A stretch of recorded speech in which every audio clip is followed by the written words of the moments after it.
Hey guys, so yesterday, former Vice President Mike Pence was invited to give a speech at Georgetown University. He was invited by the Young Americans Foundation, I guess it's like a student Republican organization, pro-freedom, pro-life organization. And all the libs on the campus came and just tried to shout him down. So, and the lefts have been doing this forever. I remember in Ronald Reagan being shot down, Edwin Meese being shot down, because the left cannot debate ideas. They can't allow our ideas to be heard because they know our ideas make much more sense than theirs. So they always try and shout us down. But the good news is, they shouted the usual stupid stuff and put up pro-gay flags, pro-abortion flags. And then I guess security escorted them out, which made room for more pro-life, pro-freedom loving college students. And from what I read, it was a packed house of people that supported the pro-life message Mike Pence came to deliver. So it's a win for freedom. And, a lot of people will be like disappointed, man, I can't believe that's a Catholic university. Don't fret. Harvard, Yale, Princeton, all the Ivy League schools were founded by strong Protestant Christians, and the libs took them over. They still have seminaries, but they're liberal, And, when I was a Protestant, if someone said, I want to go to a good Christian school, I wouldn't say go to Harvard. I'd say go to Liberty University, I wouldn't even consider them Protestant Christian universities anymore. In the same way, if someone says, I want to go to a good Catholic school, I'm not going to say go to Georgetown. I'm going to say go to Steubenville University.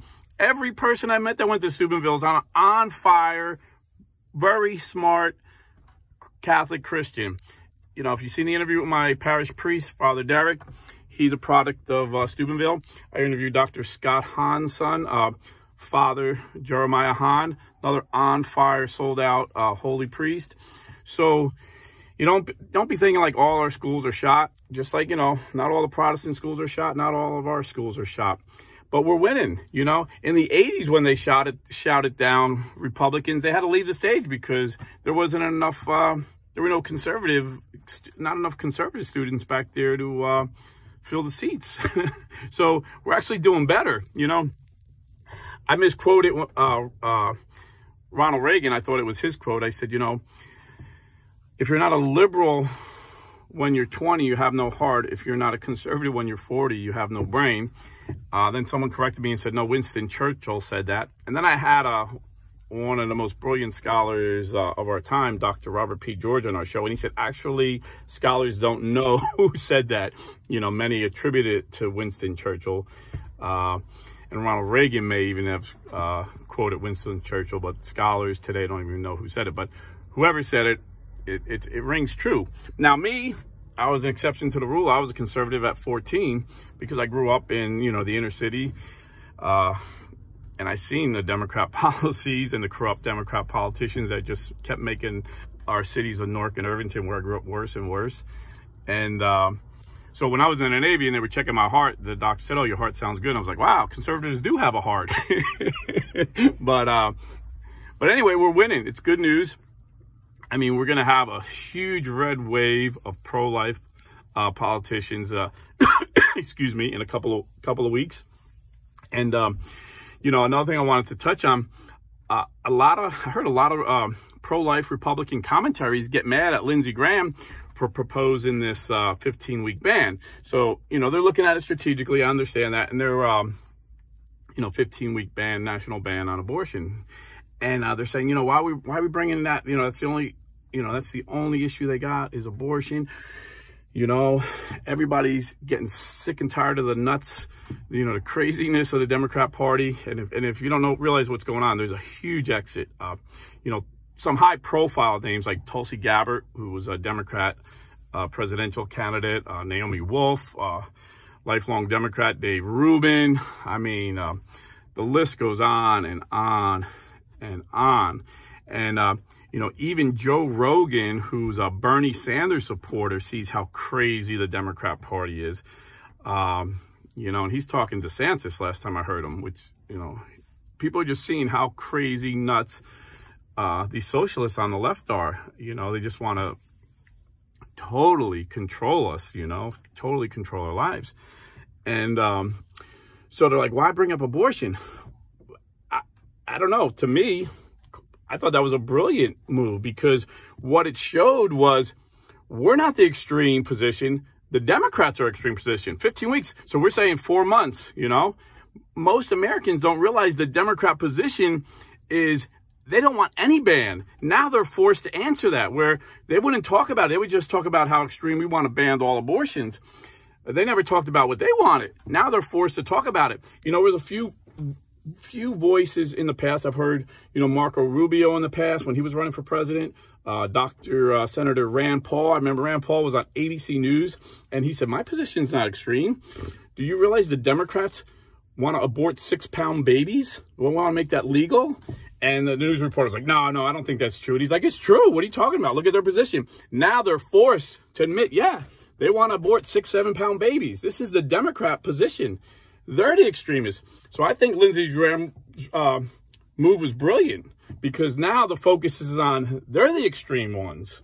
You know, there's only, out of 195 countries in the world, there's only 7 that allow abortion past 12 weeks. So you got communist China, communist North Korea, communist Vietnam, Russia, us, and a couple other that escape me. But 7 out of 195. So 15 weeks is an extreme. What the Democrats want is extreme. And, you know, this is why they're going to lose, because all their positions are extreme. Their position on killing unborn babies is extreme. Their position on getting rid of free speech is extreme. All their positions are extreme, and people are sick and tired of it.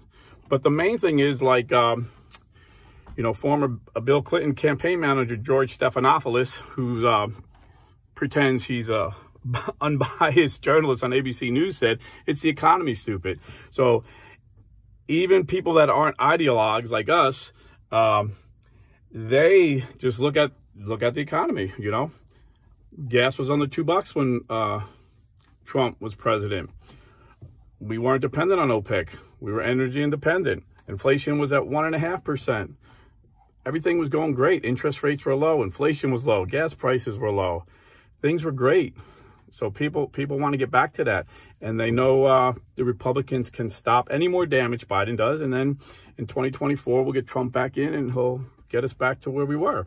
So my prediction is November 8th, we win the Senate 53-47, and we win the House, I would say 245 to 190. And in 2024, Donald Trump, Carrie Lake are going to be president and vice president. This is my prediction. But politics is strange. It can change tomorrow. But right now, that's how I see it. So have faith, man. You know, the country is about to get righted. The ship is about to be righted. Things may look bad now, but, you know, Jimmy Carter brought us Ronald Reagan. You know, Joe Biden is going to bring us a red wave. So, you know, be positive, but get involved. Make sure you vote. Like, let's run up the numbers. Let's run up this score. Let's don't stay home and say, well, we're going to win. No, say, I want to be part of this victory. And I want to crush these socialists. I want to crush these pro-abortionists. And bring a friend that you know is going to vote Republican. Bring a relative. You know, ask anybody. You need a ride to the polls. Hey, you know, it's early voting. Let's go. You know, encourage people. We got to get out there.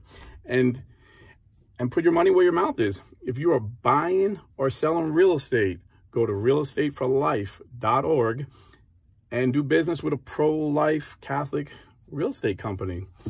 You know, even if you're a Protestant Christian, you know, we're your brothers and sisters. We're pro-life. You know, we're in a culture war. We could debate doctrine, you know, but as far as the culture, you know, if you're a Christian, you're pro-life.